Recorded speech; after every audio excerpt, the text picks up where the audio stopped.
Hello, everyone. Welcome back to another lovely episode. Lovely episode. Lovely episode of And Rolling. Woo, Woo! woo. Why is a double lovely? Why is it Double lovely for a double movie. Whoa! A double feature. Yes, this will be the first double feature And Rolling, mostly because we didn't want to split it up. So Yeah. we were like, how do we want to do this? And we were like, let's just We wanted to not do it. to really bring it to you. Are you ready for it? Oh wow! Hello, Taylor. She's here. But she's not in Devil Wears Prada 2. No, she's not. No. Yeah, so we're combining Devil Wears Prada and Devil Wears Prada 2. So I don't really know if we want to do the summary for both of them. I feel like if you don't know what happens in the Devil Wears Prada, that is actually on you, my love. Basically, like... Girl graduates high, college. She has a lot of ambition. She graduates high, I though. was gonna That's say, really important. High-powered college. Yeah. No drugs were used in graduating. So she graduates high. Stop. You're getting me. She gets this job working at a magazine for Miranda Priestley, who is Anna Wintour from Vogue. And this woman it's like is a real person. Yes. I didn't know that. I'll show you a picture of her. Oh, okay. And this woman is just like the most heinous boss you've ever seen. She just kind of throws stuff at you, literally. She won't address you by your name. Just imagine someone snapping their fingers and going, come, and that's her. Treats you like a dog. But she learns to excel at this job and learns to give a fuck about fashion and loses her shitty boyfriend. And then at the end, she quits because she realizes that the job is going to fundamentally change her too much. And she goes, and Miranda Priestley admires her for that. And that's how the first movie ends. Yep. That's how's literally it. How's that for a summary, Matthew? That's the movie.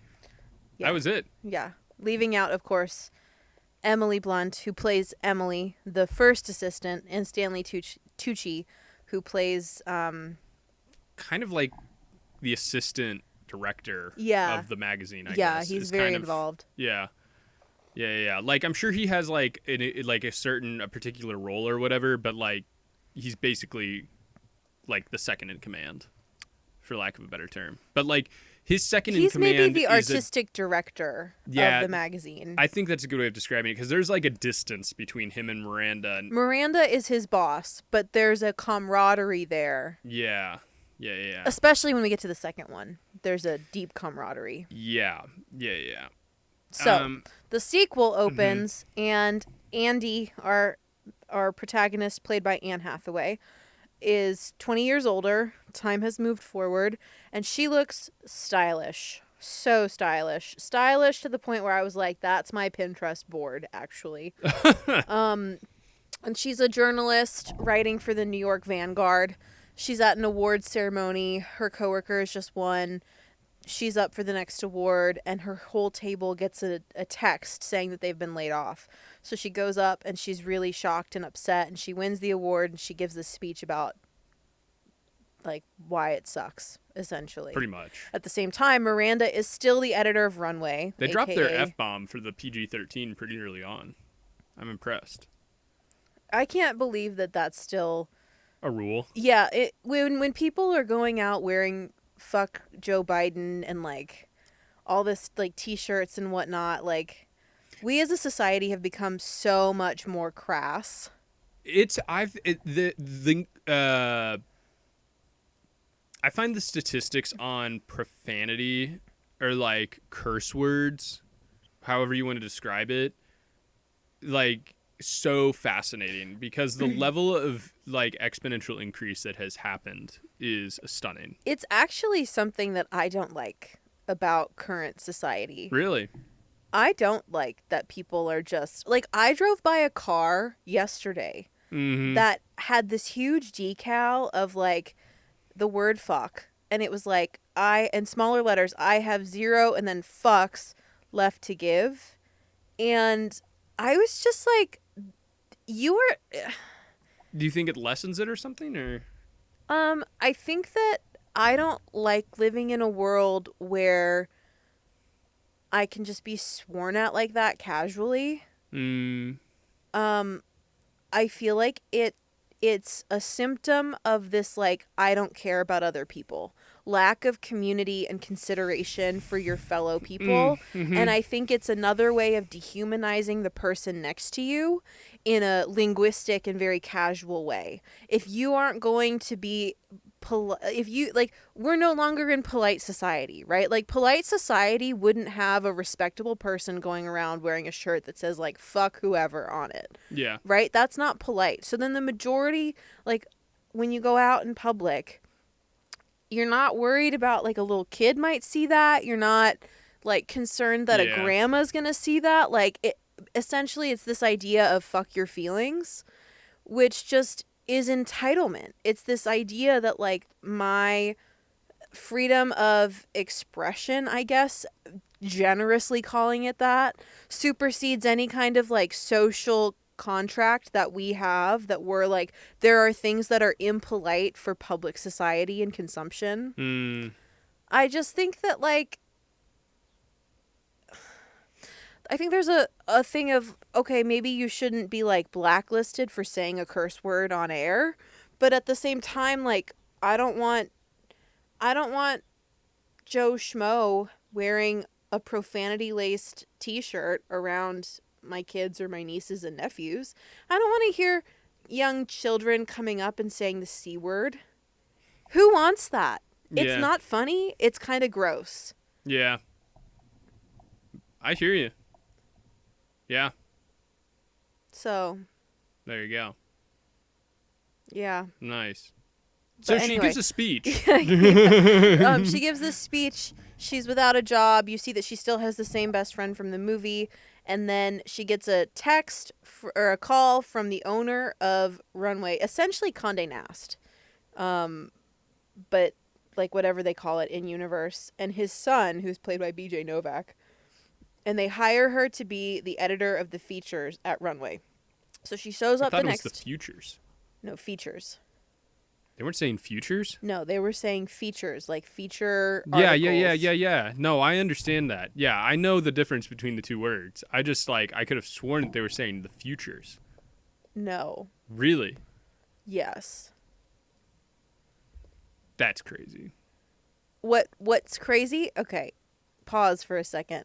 So right before we left for the movie, I had, like, a killer migraine because of a smell, which I won't go into. But that's going to make it sound so much worse. It was just this horrible smell that, like, hit my car while I was driving, and it was, like, permeating through the car, and I was like driving. A skunk or something. Yeah. Yeah. The way you said it, it's like that could have been anything. You might as well just describe what it was at that point. Do you know what I'm so afraid of? I think I might be Tobias from Arrested Development. How? Sometimes at work I'll say something and I'll realize, because, like, I work with, like, web design a bit, and so I'll be like, oh, on the back end. And I just see my boss looking at me and I'm like, okay, calm down, because I know that this is, like, it sounds bad. But what else am I supposed to call it? That is the name. There's, like, things with, like, ports sometimes where I'm like, oh, because it's like it's in the male end and the female male end and the female end, and I'm like, oh, you need a female bit, and they'll be like, what's that? And I'm like, so it's the bit that gets inserted into. Like, I'm like, how else am I supposed to describe this, dude? No, it's horrible. But anyway, my fear is that I'm like Tobias Funke at work. Yeah. Anyway, okay, there was a horrible, like, smell on the road that permeated through the car. It was a bit skunky, but also something awful, even worse. Mm-hmm. And it gave me a migraine. And I, of course, booked our tickets in Dolby Sound. So it was the loudest theater you've ever had, and I just wanted to be in it. Which is crazy for this movie, too. Yeah, it is. It's like an insane thing that they did that in Dolby. But I just wanted to be in a dark, quiet place. So I should have brought, like, my headphones or, like, my earmuffs or something. I didn't. I took the hood off of my coat and wrapped it around my head like a bonnet for the whole movie to just have something covering my ears. And even with that, Matthew, I knew they were saying features, not futures. I'm getting old. I'm losing my hearing. What do you want me to say? Like, so, where were we? Oh, Miranda does not remember Andy. Classic. And no one has informed her that Andy is coming in to, like, save the day. So we're back to their dynamic of the first one where Miranda is essentially like doesn't believe in Andy, is saying to her that she's going to fail. Andy's working really hard, but is still kind of whining about it. Like, I'm doing my best, but she's writing these pieces that while they're technically very good, they aren't getting any click through, which was just very triggering for me and my job. Anyway, she gets the white whale interview essentially of Mackenzie Scott, Jeff Bezos' ex-wife. Dude, like in universe, the equivalent. The name drops that you have right now, I'm just like, who are these people? Like, I don't know any of these people. Like, it's so crazy to me. You don't know Jeff Bezos' ex-wife? I know that he has one. I couldn't give you a name. All right, well, now you know. Jeff Bezos barely crosses my mind. I'm thinking about the Bezos all the time. What do you mean? Of course I'm not thinking about Jeff Bezos. I'm just telling you that, she pops up in the news. I'm perpetually on apnews.com. Perpetually. Well, that's just not the type of news that I follow. Yeah, you're on and then in Switzerland, every house has an artillery. Yeah. Yeah, I am. Yeah, I care about the world and not like some rich billionaire's like stupid sex life, in my opinion. Whoa. You're really being very snotty to me for knowing current events. And I'll have you know that everything I have learned about Jeff Bezos' sex life, I have learned against my will. But Mackenzie Scott makes the news pretty frequently because she is a philanthropist and she gives a lot of money, like billions and billions of dollars, to charity, often supporting women. So you can see where she would make the rounds in the sphere that I belong to. That does make sense. Yeah. So watch your fucking mouth. Girl. Accusing me of being interested in Jeff Bezos' sex life? I don't know that we I'm not accusing you of anything. It felt very accusatory. You started the algorithm talk. Algorithm? You said your news algorithm is... I didn't say anything about an algorithm. I said I'm intentionally seeking out the news because I spend all of my time at work. If I'm not on LinkedIn.com for work, I am on apnews.com. And I'm seeking out the news too. It's just different types of news. Okay, Mr. Reddit. Anyway. Lucy Liu plays a Mackenzie Scott or Melinda Gates equivalent. Mm-hmm. But really it's Mackenzie Scott because this dude that she was married to was this ugly loser who got rich overnight and is now like the richest man alive. So he's like an amalgamation of Jeff Bezos and Elon Musk. Pretty much. So they get this interview with her. She doesn't give interviews often. It's a big deal. And it revives the magazine. At the same time, they find out that, Miranda's going to be promoted to head of content for the whole brand. Not just Runway, but all of the newspapers. And at the owner's 75th birthday, that's when he's going to announce it. But he dies of a heart attack. And his tech bro son, played by BJ Novak, takes over. And of course, he makes Miranda sit through this god-awful meeting with all of these consultant, Deloitte type workers. Insufferable. Yeah. They find out that they're cutting the magazine to essentially nothing. And so Andy starts to be like, what do? I can't be let go again. I don't want to see all these people go. And I feel like we're really making a difference. And Miranda tells her it's not her fight. Don't worry about it. But Miranda herself has changed for the second one. She's reined in. She has to be politically correct. She can't throw her coat at people anymore. Her assistant in the meetings will be like, don't say that. Don't say that. Don't talk to that person. So she's a different woman. Yeah. And so Andy's like, when will she wake up? When will she wake up? So she goes to Emily from the first one, Emily Blunt, who is now a major head of Dior. Dior retail. Yeah. And they concoct a plan because Emily is dating the Jeff Bezos equivalent. and they concoct this plan to have him buy the magazine. Mm-hmm. They go to Italy. They're doing this big fashion week thing. It's in Milan. It's Milan Fashion Week. It's like the big thing, you know? Yeah. Even I know about Milan. Exactly. You know, Yeah. Susan's son was there this year as a model. Wow. I know. That's fancy. I got to hear all about it. He walked in like 3 shows. That's really cool. It was That's- really cool, that's neat. actually. Yeah. Yeah, now he's in Taiwan and Japan doing other like shoots and stuff. Sick. Good for him. I know. Yeah. So anyway, in Italy, they come to Miranda and they're like, he's buying the magazine, and Miranda's like, "Oh, Andy, you're so stupid. He's buying the magazine for Emily." And Emily's like, "Yeah, I am going to take over. You never let me have my chance, blah, blah, blah." Andy feels distraught, but she's also contemplating writing a book about Miranda, like a tell-all. So she kind of starts working on that, hedging her bets, if you will. And then they have this moment where they're like, Miranda like shakes herself out of everything. And she's like, "We're going to fight. We're going to go to bat." So she puts Andy on like tracking somebody down. And then she goes and like goes about her day with the fashion stuff. And then eventually they have to leave because they've got a plan in place. Is it Nigel? Is that his name? That's Stanley Tucci's character, yeah. Stanley Tucci is still with the company, and he's been kind of like in the shadows. And Andy's like, "It's crazy that you got over what she did to you in the first movie." She kind of stabs him in the back and doesn't give him this pretty promotion. heavily, honestly. Yeah. And he's like, "It's okay. You know, everyone's always shouting at her all the time what they want from her. And so I'm just here just waiting for her to like reward my loyalty, essentially."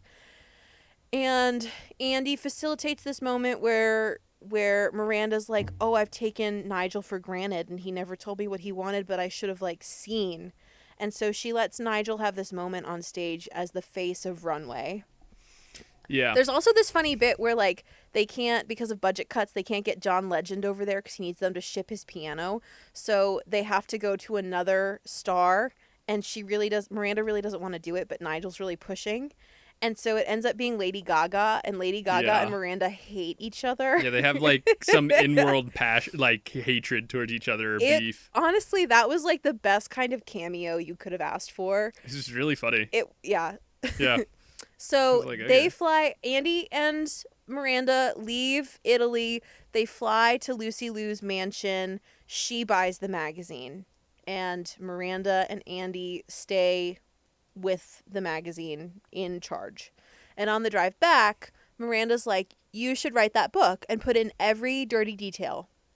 And Andy's like, "No, I'm not going to do that. Like, we're going to work together and it's going to be great and we're a team." And she's basically like, "We're not a team. Like, I mean, like, we are right now, but how long until you have to write the book to move on and to get away from me?" You know, like, it's actually not this like rah-rah sisterhood kind of moment, which I think was important, and we'll get to that later. And then she's like, Miranda also says, "I want you to write the book and tell everyone that I've missed my children's childhood and I've had failed marriages. Like, tell them everything. Women should know what it took to get here. It took hard work, but I've loved it. I love working. Don't you love working?" And Andy's like, "Yeah, I do love working."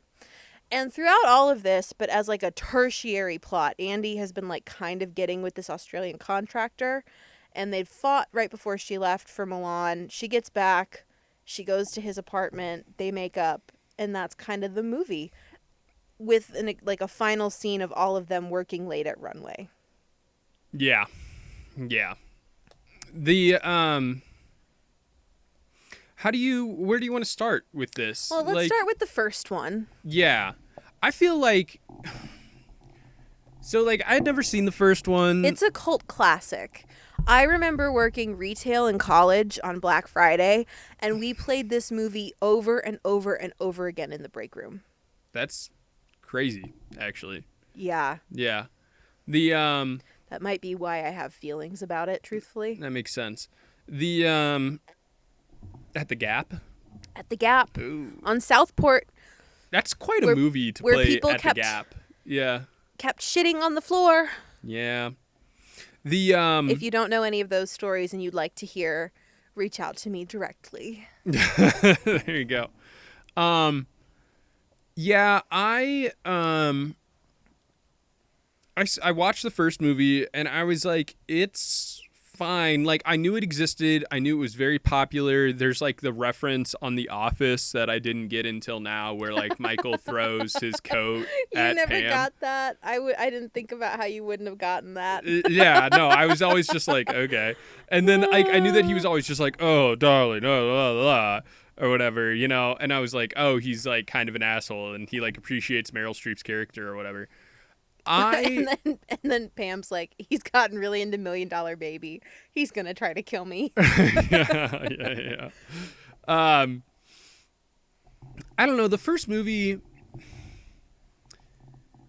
was kind of weird in my opinion. The first movie feels like a coming of age story. It is a coming of age story. Yeah. Okay. Cool. Like that's what it's supposed to be. Like. It feels like a weird coming of age story, but also not a coming of age story at the same time. Like I was watching it and I was kind of like, I don't know, like I didn't have a lot of sympathy for Andy's character in the first movie, in my opinion. Like I did in the sense of it's like, yeah, this is not that great, but she is being every other person in her life that's not in Runway. Her dad, her boyfriend, and the boyfriend, we'll get into that. But like the boyfriend, all these other her friends, they're all like, you work too hard. And she's like, shut up. I have to be here for a year. And like in today's job market, I was just like, this is so ironically stupid. Although I think that's like a very post-COVID thing, because I remember also getting out of school and my first job, like my real first job, I remember feeling a lot of pressure and hearing from a lot of people, you need to stay a year. And I stayed like a year and like some change, and then we moved.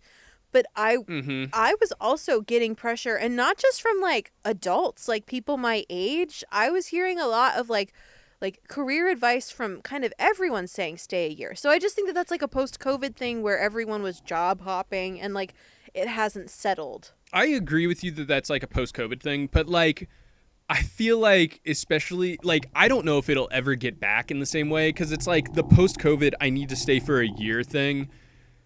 I don't or think like it the will... pre-COVID I need to stay for a year thing is like actually really hilarious, having now been in the job market for a while. Yeah, I guess I just don't necessarily like I hear your point. We've obviously talked about this a little bit since, so I've heard you make this point before. Yeah. But I don't know that I think that like your lens on this, which you've said, is coming from today. So I don't think it's hard to be like, this is a time capsule. This is indicating a social norm and a social taboo. Mm-hmm. And yeah, there's a difference. Moving on. Yeah, like I don't know that this needs to define your review. There I don't are think, other things about the movie. I agree with you, wonky. but it's just like funny when she's like interviewing for journalism. It's like, what about this assistant job? And I'm like, girl, you could easily have just been like, well, I want to work in journalism. Oh, like you could easily have just been like, girl, I want to work in journalism. Like, and the journalist would probably be like, well, that makes sense. You probably don't want to be an assistant. Like, you know, I don't know. It was just funny to me. I'm like, okay. Yeah. I mean, I think that this whole movie is such a time capsule. It comes in a time where you're getting a lot of rom-coms. While this isn't really a rom-com, it is, as you said, more of a coming-of-age story. Yeah.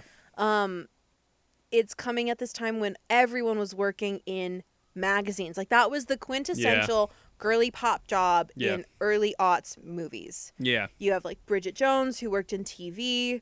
You had 13 Going on 30. You know, like everybody just seemed to magazines. be media, PR, magazines. And magazines were big. I remember going into like a salon with my mom growing up, and it's like the table, you can't even see the table because it's just magazines. I low-key miss that. I miss like scrolling through a magazine when I go get my haircut. Yeah? Instead, it's like, pull up your Pinterest, let me see your phone. And I do kind of miss the like... Give me a magazine. Give me us. Well, Jennifer Aniston's hair looks interesting this year. Yeah. You know what I mean? I hear you. Yeah. Yeah. Even while I might not use it as hair inspo. Yeah, I enjoyed the magazine culture. Remember those kiosks that you'd go and you'd buy the magazines at? Kiosks? Yeah, No. there'd be like kiosks on the street in the Oh, that's what you're city. talking about. Yeah, like Yeah, yeah. yeah. No, I do. Um, and then also there's a lot about her life that is just this like very time capsuled thing, not just in the fashion, but in this expectation of like romance and all this stuff. And truthfully, we can get into the boyfriend right now. I hate the boyfriend. I told you right after the movie, that boyfriend did not need to be in this movie at all, and it would have been the same movie.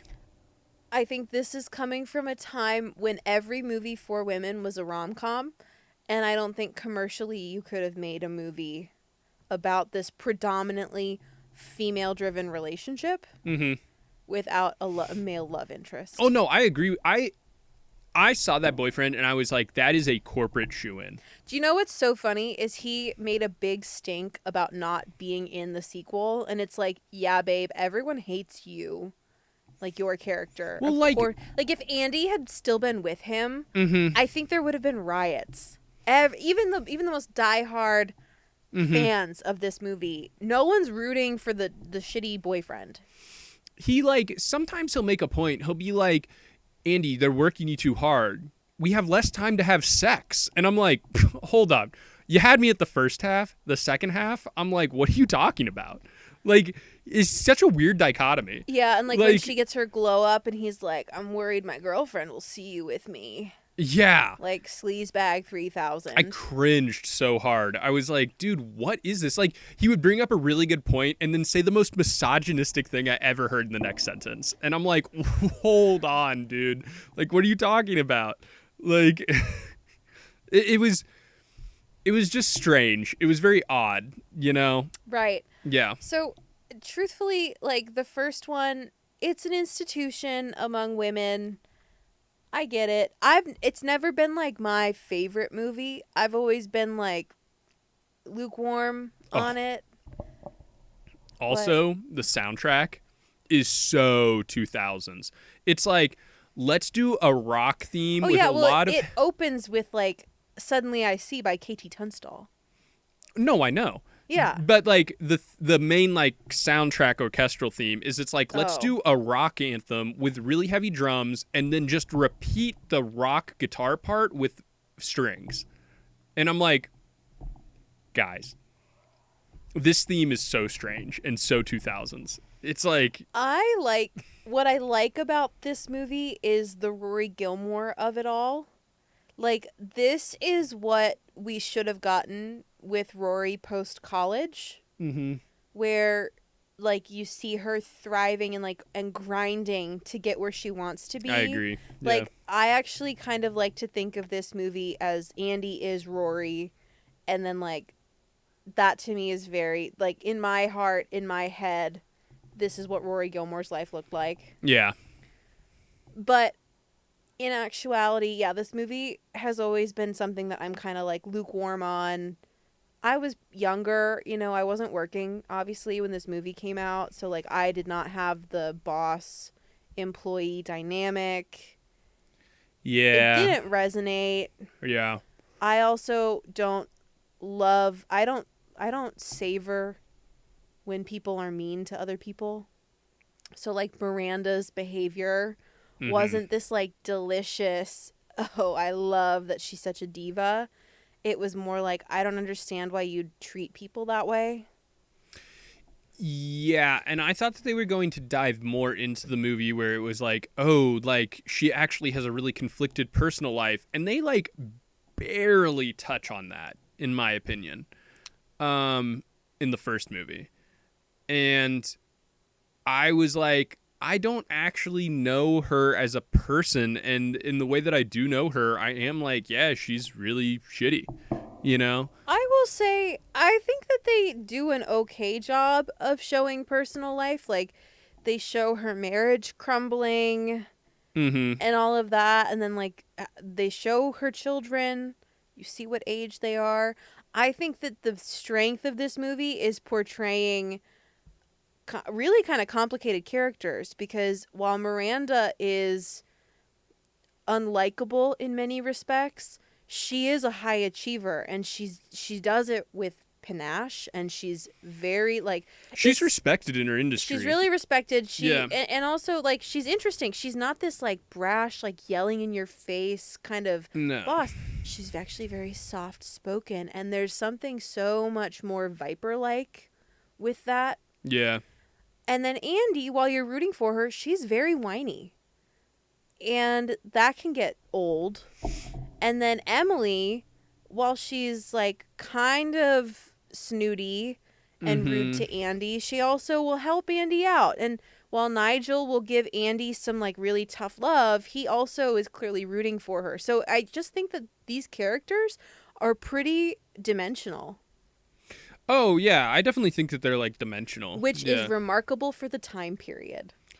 That's true. Yeah. And I think that's also why I don't like the boyfriend so as much, because he's a one-dimensional character. He's so boring, and and like I said, you don't need him in the movie. He serves nothing. He does nothing, and any role that he does play could have been replaced by her friend. And many people will say that he's actually the villain of the movie. Really? In that he doesn't support Andy following her ambition and like the plan that she set out, and he's undermining her at every turn. But that's like the internet meme of like, this is the real villain of the movie. Yeah, I mean, I see what they're saying, I guess. I don't think that there's like necessarily a quote villain in the film. It's like one of those movies that doesn't actually have a villain. You know what I mean? So I think you're taking a meme and like talking about it very literally, which... Okay, girl, I'm just trying to make the commentary. I think the commentary there is that more women view him as the villain, because he's unwilling to support Andy and her dreams as equal to his own. Yeah. Or recognize that Andy's career is important to her, so if he cares about her, it should be important to him. Yeah, that's true. I hear you. I'm curious, what do you think the percentage score is on Rotten Tomatoes? Between the two? No, for this movie. I mean, we can look at the first one. Yeah, the first one. Just because it is such a classic, you know. I feel like audiences really like it, and probably critics thought it was good, but not amazing. Yeah, but like, what's the percentage rating? Like 87 or 80, or I'll say 80% critics. No, I'm not looking for a breakdown. Just a simple. What's the Rotten Tomatoes percentage? For audiences or critics? Just in general. I'm not seeing a breakdown. It's just saying blank % Rotten Tomatoes. Okay, then I'm assuming they're doing audience. I would say like 90%. That's what I would have thought too. It's actually 75. And IMDb has it as a 7 out of 10. Fair enough. Yeah. I mean, I kind of agree with that, I would say. I don't know if I'd do a 7. I'd probably do a 6. Like, yeah. I think that this movie's good. Am I seeking it out? No. Is it well made? Yeah, but I don't think it's saying anything profound. I am not the target audience for this movie. This is where I was like, the moments where I did relate to the boyfriend, I'm like, I really don't care about the bags. I really don't care about the fashion. If you know me in real life, you know I don't give a fuck about the fashion. But what I will say about that, though, is like when there's something that I really care about, like when I was going through my Kate Spade phase, you weren't dismissive of that. No, and when I'm not I wanted saying... to chat with you about it, you could be interested enough, or like I'm looking at my Islander bag right there that like I wore for our engagement shoot, and like I told you all the reasons why I liked wearing it for our engagement photos. Right. And it's not like you were like, that's so superficial of you. You were like, oh, that's cool that like you wanted this specific bag and that was your reasoning. Yeah. That's the difference. It's not like I'm not interested in video games in that way. But when you have a game that you care about, I'm not going to be like, oh, it's so like misogynistic of you to play this game. And like, you know what I mean? Like, I totally agree with you. And you're not going to neg me for my interest. Right. I agree with you. I'm not saying that I'm like the boyfriend. I'm saying that when the boyfriend did that, I was like, yeah, I feel you, because like I didn't care as much, you know, and so like I'm not the target audience. Like just because I don't care about something as much doesn't mean that I'm like, yeah, like you're saying, I'm not like negging or like bashing anyone who does. It's just not my thing. Like I don't Right. know what to say. So, you know, everyone has different interests and that's fine. But like, But that's not the way that he reacted. no, that isn't the way that he reacted. Yeah, I agree with you. Totally. We're on the same page there. But yeah, I'm not the target audience for this movie. I think that this movie has problems. The most interesting part of this movie is the last like 15-30 minutes when they're in Paris, in my opinion. Mm-hmm. And Stanley Tucci almost gets the promotion, but then he doesn't. And I think that's like some of the best acting I've ever seen from him actually is when they're at the dinner and he's like and she's like So there's a woman who's going to replace Miranda. And instead of that happening, Miranda negotiates and announces a deal where she's going to become the head of this fashion house instead. yeah. And she announces it, and that's supposed to be Stanley Tucci's new job. Like, he's Yeah. gotten the role. But instead, it's announced that it's this competitor of Miranda's. Yeah. And Andy's like, "Are you okay?" I think that's like Andy's like revelation where it's like Miranda doesn't actually care about anyone and she's like, "Are you okay?" And he's like, "It's fine. Like I'll get through it. Like it's going to be okay." And he like has to save face, but you can tell that he's really upset about it at the same time. Like it was actually a really interesting acting. That's a scene right there. Like that small little moment would be an interesting like acting thing where I'm like, you have to save face, but you have to be emotionally distraught at the same time. Mm-hmm. Like, because he did a really good job doing that, in my opinion. Yeah. I thought that was really good, and that's where I'm like Meryl Streep in this first movie, because I think this is a good time to get into the second one too. But in the first movie, like when they're like the devil, I'm like, yeah, like she really doesn't care that much about her employees or anything like that. Like she sort of does. She writes a letter of recommendation for Andy, but like she's in it for herself. Like at the end, really, I feel like she's really kind of like, oh, like I'm going to do this for me. Like everything's for me, you know? And she respects when Andy walks away because Andy's doing that for her, you know? And she's like, oh, I respect that. But overall, she's like very self-interested, in my opinion, is kind of the vibe I get, you know? Mm-hmm. Maybe I'm reading that wrong. Maybe you have something to say about that, but that's the vibe I have. In the second movie, she's way less selfish, I guess, is what I would say. I think that it's this accurate depiction of when people get to a certain level, they conflate the business with themselves. Yes. And it's this idea of what's good for me is good for the business. Yeah. And it's a justification that gets thrown out quite a bit. And I think that you see this in the second one too, where it's like, I'm the only one that can lead this magazine. Yeah. I have the style. I have the thing. And to what end is that not true? Because in the second one, and you might have some of this context in the first. In the second one, she talks about like working with BJ Novak's grandpa. And like building that magazine from the ground up. So it is fair, I think, to say like her taste is the magazine. Like her sensibility is what has made the magazine. So it's a very like dynamic and somewhat nuanced portrayal of someone who is very hard to work with. Yeah. But also like it's one of those like, is she wrong all the time? Like I don't actually think she's wrong on a lot of that. I'm not saying that she doesn't run a profitable business. I'm just saying that I think she's, like you're saying, she conflates her needs with the business's needs, and everyone else's needs are not important to her. Right. Right. Yeah. I think we're saying the same thing. Yeah, I think I'm just trying to get at this idea of like, what makes her so kind of delicious is that she can be in the wrong while also not being wrong. Right. Right. In that, like, she has a high standard, and the people that she hires, because they're at, like, the whole thing of, like, a million girls would kill for this job. She's not wrong. Right. But the not calling people by their name, she's in the wrong. Right. Like, you can have high standards and still be nice. And that's where it's like, oh my God, this is insane. Yeah. Yeah.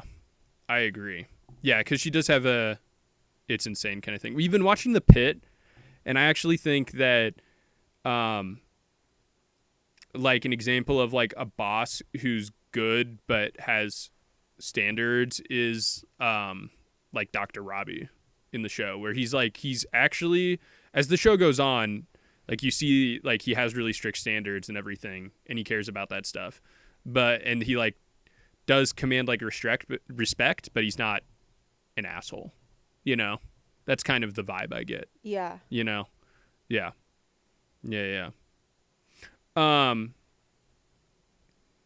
would agree. Yeah. But no, second movie, Miranda, is there's like HR stuff. Like they're clearly touching on like current cultural things. Like in the way that the first movie was very cultural, I felt like the second movie was also very cultural. Like it's very in the moment as well. Like kind of the same thing, you know? Right. Yeah. Yeah, I think that it's so interesting to see her be like reined in. Yeah. And I don't think that the movie makes the argument that being reined in is necessarily for the better. Again, going back to this idea that like they're able to hold complicated women. Yeah.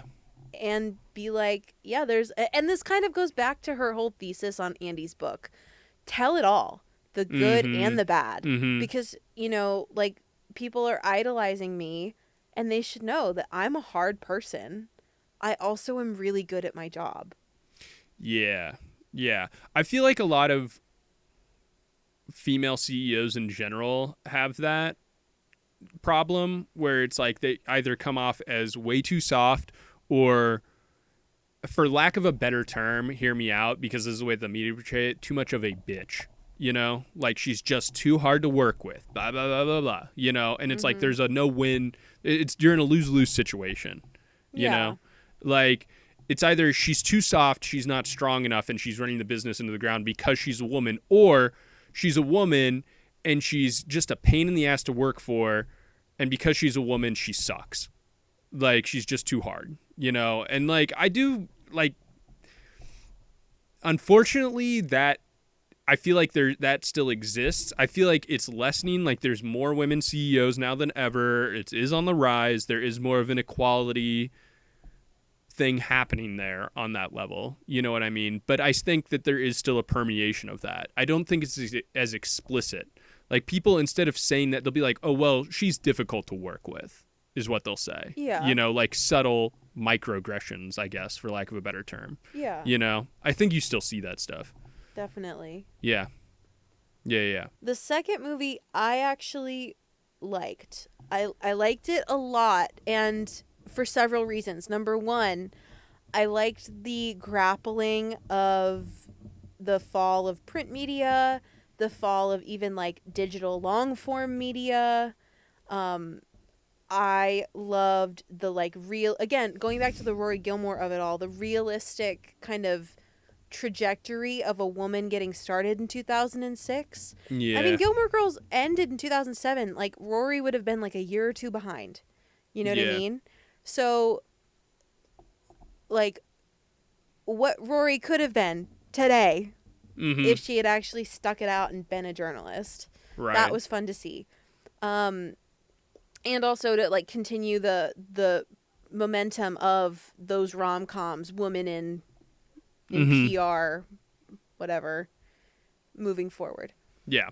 I agreed with the worldview of the movie, of like the mocking of the Jeff Bezos character, and the problem I had with the plot that was disappointing to me, but is also realistic, is that like the billionaire's wife had to come in and save the magazine. Like, Never Yeah. before. In the first one, we really didn't see this like strife between the magazine and the owner and like money problems. He existed. I know that he showed up in the first movie, but it wasn't a big deal. It wasn't a big deal. And in this one, there's a lot of tension. Like, Yeah. I just felt like it reflected the moment really well. Yeah. So I appreciated that. I loved her fashion in this one. So the idea is that Andy learned a lot at Runway and has been like slowly collecting Yeah. like designer pieces as she's been on the road at like different consignment shops. And so her outfit, I was like, yes, that's what I would like to wear and to look like. Yeah. Loved that. The idea of Miranda as this like reined in kind of lion, you know, like a tamed stallion or something. And like it even showed in her wardrobe. We were talking to someone that we saw the movie with, and she was like, some of what Miranda was wearing was so ugly. And I couldn't believe that she was wearing it. And I'm like, yeah, I think that's the point. Like her ideals have been shifted. Like she is not exactly herself throughout the movie until the very end. And I really liked this like complication of Nigel giving Andy a similar talk of like, did you expect this to be easy? Yeah. And then also Miranda being like, well, we're on the same team for now. And not this like saccharine, rah, rah, we did it. Well, we did it, Joe. Like, you know what I mean? It wasn't this like super sickly sweet movie. It was focused on work in a lot of ways. And I loved that in this era of like trad wife wannabes. Yeah. She's saying, I love working and I'm good at it. Like, because I don't know, that's just, it's like refreshing. And this, well, one of the things that I think is actually kind of interesting is I feel like this movie is more of a reflection of what women want, but the click through and the flashy eye-grabbing things of like trad wives and things like that, and the short form media, like it's the same things that the magazine is struggling with. It's like, how do you appeal to this quick grabbing thing? And like the reason that the trad wives are becoming popular is because they're sowing controversy.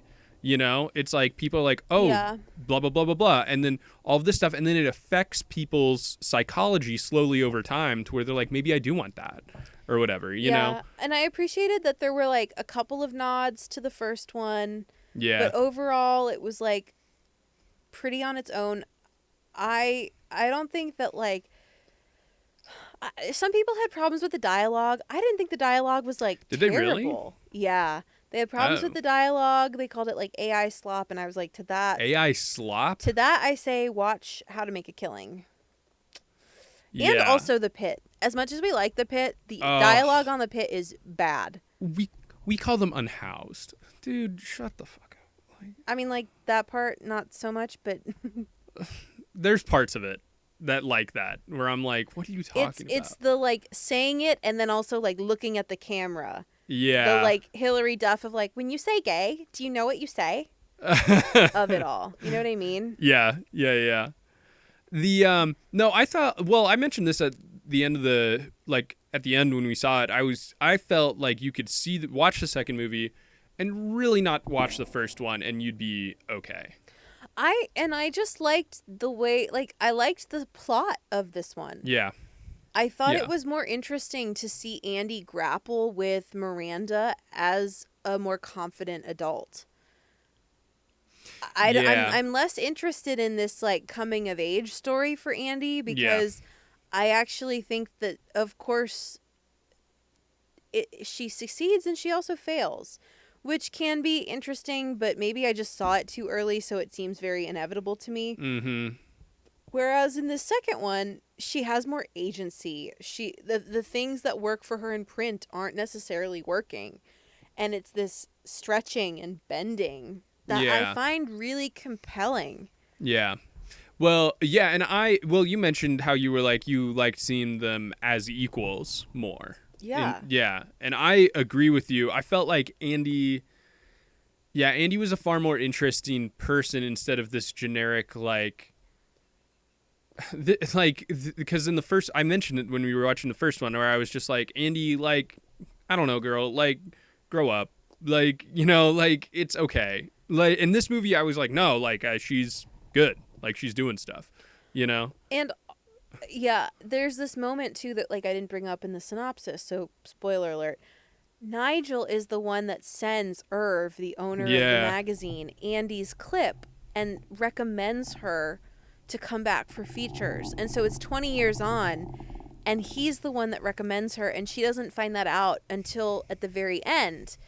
So he's had this conversation with her where he's basically been like, buck up, this isn't going to be easy. Like, did you think it was? Yeah. And then you find out that he's been rooting for her and following her and believing in her this whole time. And he basically does like, he has like a, I knew you could do it, kiddo, wink speech. Yeah. And I remember turning to you in the theater and being like, if a coworker did that for me, I think I'd have to go in the bathroom and cry. Yeah. Yeah. No, it's, yeah. And I felt like, in the first movie, like, Runway was like a job for Andy, and then it became more of like a lifestyle for her the more and more she got sucked into work because it's a coming of age thing. And in this one, it seemed like she really wanted to work there. She was doing what she wanted, right? Which makes all the difference. Right. Exactly. The other criticism that I've heard of the movie on like TikTok and whatnot is they're like, the brand advertising was insane. And Emily Blunt wearing all of the brand logos was awful. And I'm like, yeah, that's kind of the point, babes. Like, her character, she's supposed, like, she, in the first one, could have been Miranda. And in the time since, you find that she has gone a different route. And she's been, like, essentially a sellout. She says this is the only part of high fashion that makes any money. Yeah, she's supposed to be a sellout. She's dating Jeff Bezos. Yeah, and she's... Like, when Andy's interviewing her and she's like, retail is like all this retail stuff and blah, blah, blah. And look at what I can build and everything. And I'm like, respect. And also in the second movie, I respected Emily Blunt's character. And I felt like she had way more to do in the second movie than in the first one. Again, I thought what they chose to do with her was interesting. Yeah. Like in the first... Maybe a little predictable, but like in the fun. First movie, she's like a side character. In this movie, you could say that she's a side character, but she's kind of like, I would say she's like a B character. Like, she's not the main character, but she's really important to the plot. And there's this beautiful moment after everything's been resolved where she gets lunch with Andy and she's like, I broke up with that guy, or he broke up with her. Yeah. And she's like, I'm working at a different store now. She's like, Coach, not Dior. Yeah. And she's like, well, I'm kind of a persona non grata in the industry. And Andy's like, that doesn't matter to me. We can still be friends. And Emily's like, after you left Runway, I called you. I wanted to be your friend. And I mean, it was just one of those, like, I liked it. I thought it was sweet. Again, like, and I've also seen people be like, I didn't care about the Australian guy. Yeah, no duh. You weren't supposed to. You weren't, in the same way that we weren't supposed to care about the boyfriend in the first one. Like, he's just there. He's just rounding out Andy's social life. I have the same problem with it. He's not in the movie enough for it to be much of a problem, but I was like, he doesn't need to be here. Like, I understand it's like he's rounding out her social life, but I was like, I kind of appreciated the foiling of Andy being like, I really hate when they leave the facade of an institution and gut it, and him being like, well, I'm a contractor, like, that's all I do. Yeah. And the, like, pushing Andy to, like, think about things differently. I actually think he had more of a role in her internal development in that way. That's fair. He does, yeah, in terms of, like, theming and stuff like that, he does play more of a role. Yeah. And, like, that's where I'm like, it's fine that she has him. Let her date someone. It is Let her have a date. Let her have a date. It didn't matter. Crazy. Let her have a date. Who cares? Yep. Not me. It's not like he was taking up so much of the movie. The movie was still so fundamentally about Miranda. And I thought it was just fun that they brought Nigel and Emily more into it. Like, it's really the four of them as opposed to the two of them. He probably has a collective 5 minutes of screen time. And it's fine. Yeah. He's relatively charming, age appropriate. Who cares? Dude, the age appropriate thing is crazy. Let her get days. some. Let her get some. Who cares? Yeah, and well, the other thing is I felt like there was a more interesting dynamic with Miranda's character in the second movie because like her love life isn't falling apart but like you see more of it in her. She's grappling with when to leave. Yeah, she's older. She's older, and she still has like her energy about her. Right. But she looks older. Yeah. And she's married to Kenneth Branagh, whatever his character's name is. Jump scare. Was not expecting to see that man. Yeah. And he looked a lot younger than her too, in my opinion. For some reason, they dyed his hair and beard this like fawn color. I was like, what's going on? I was like, make him be white. Yeah. Hair, like this is weird. It was odd. But she has this moment with him where she's like, when will I know that it's time to go? Yeah. And he's like, you'll just know, which is so unhelpful. That is not helpful advice. And I am like, Miranda, aren't you wanting to be head of global content? So you're not looking to go anyway, but you just mean like moving on from runway, I guess? I think she meant like, I think that in that moment when it was more of a like, is this worth it? Like, should I just leave sort of a thing? Because it's like Irv is dead. Like there is no global branding anymore. You know, the ways out are very slim, you know, like should I just give up and just retire? Like I think that she was more of, and that's where she's like, I love to work sort of a thing is important for her because that's what she's really passionate about. It's not necessarily that she's like, well, you know, if I lose this job, I'm going to lose everything. That's not like a stake for her. She's just kind of like do I really want to deal with this? Do I really want to keep fighting sort of a thing? Yeah, and the other thing that like I didn't bring up is at the beginning of the movie, part of the reason why they feel like they need Andy is because Miranda has run a story that's about like essentially sweatshop labor and they lied to her. And so she's in hot water online and like socially. And so I think that that's also kind of taken a toll on her. And that could in part be why she's so constrained. Yes. When we meet her again. Yeah. She's socially constrained in terms of her options because of this. Yeah, not enough time has passed from when that has dropped. Yeah. And stuff. That said, and this is like a totally different topic, I actually really liked the cameos that they chose to do in this movie. They were broad. There were like some TikTokers and stuff on there, weren't there? Like her second assistant, Caleb.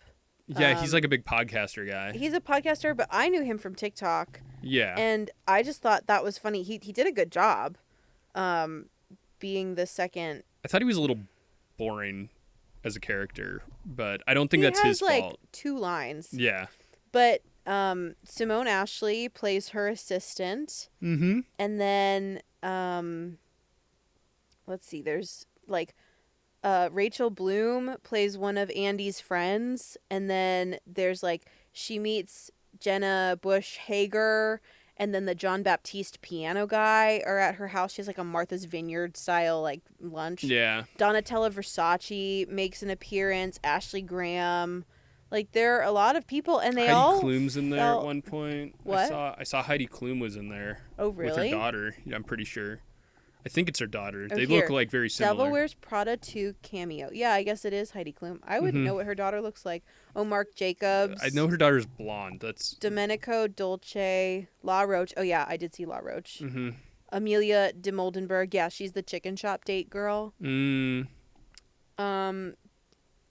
I don't know who these people are. Yeah, there were a lot of people in there where I was like, I don't know who you are. I don't know who that guy is. Yeah. I don't know that woman. Oh, Winnie Harlow, the model. Ashley Graham, the model. Carolina Kirkova. I've heard of her. Heidi Klum. Ciara. Tina Brown. Don't know that. Jenna Bush Hager. John Batiste and his wife, who I actually don't know how you say her name. A basketball player. Carl Anthony Towns. Yeah. Ronnie Chang was in that.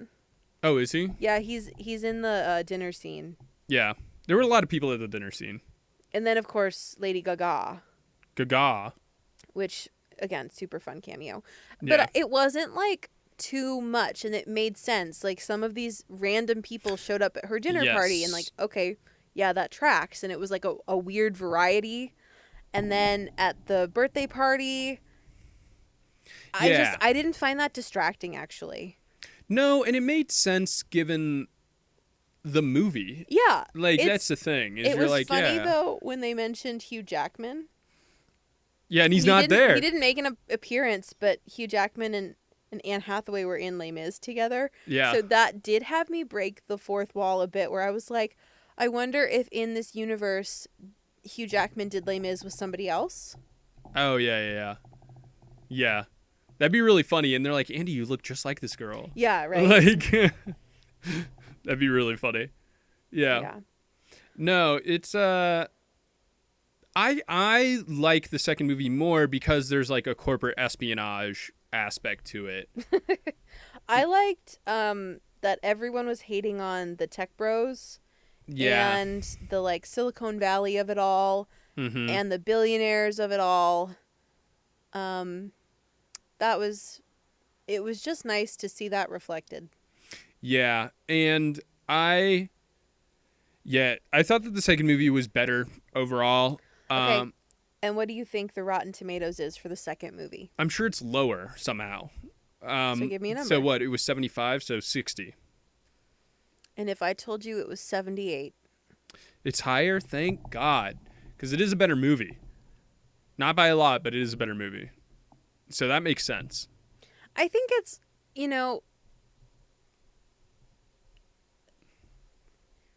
Andy has so come into her own. She's such a fully formed person.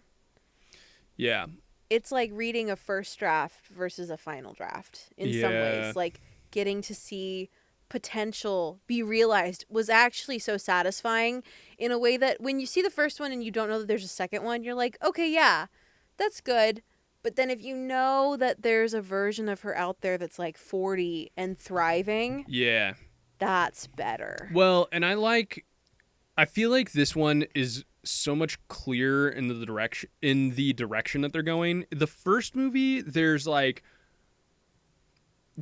bits and moments. It's very much of that rom-com era where like the studio was clearly like, we want a rom-com, and the person was like, fuck, I gotta make my script like work, Yeah.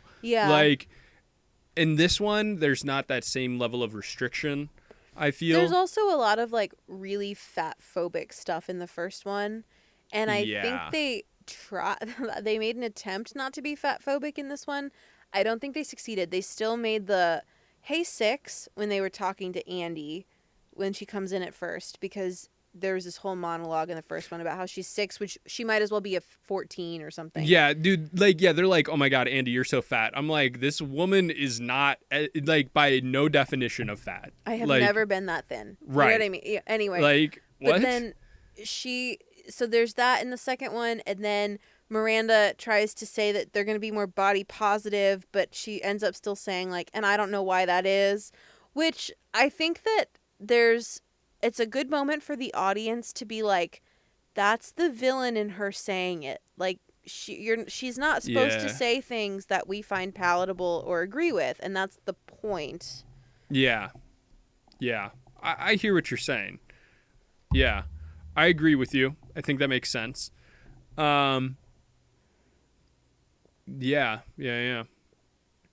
I would give this movie a 7. Same. Maybe a 7.5, depending on how I'm feeling. Yeah, I would. First one is 6, second one is 7. Depending on how frustrated I am with my job, I think will dictate that 0.5. Because again, I had this thing that very day, where it was on my social calendar. I write all of the copy for the most part, but I don't get to necessarily decide what I'm writing about. Yeah. And so it had been told to me that I needed to make a post because we have a lot of stuff in France, and it was International Workers' Day in France. Oh, yeah. And I have to make it somewhat like insightful or educational. So I wrote about how International Workers' Day is important in France, but also has ties to Chicago, where my company's based, and gave a little history lesson. And it bombed. It Yeah. bombed so hard. And so watching her write these pieces where then like everyone's like, well, yeah, they're good. They're interesting if you care about that, but they're not stopping anyone in their tracks. And she was like, now I have to find like what people will not scroll away from when they pee. And it's Yeah. like, right, that's your Right. No, it's so that's annoying. what we're working towards, which is just right. mind-numbingly frustrating. Right. No, I think it's the headlines is the big thing. It's all about the headlines, even more so than before. Like, it's kind of crazy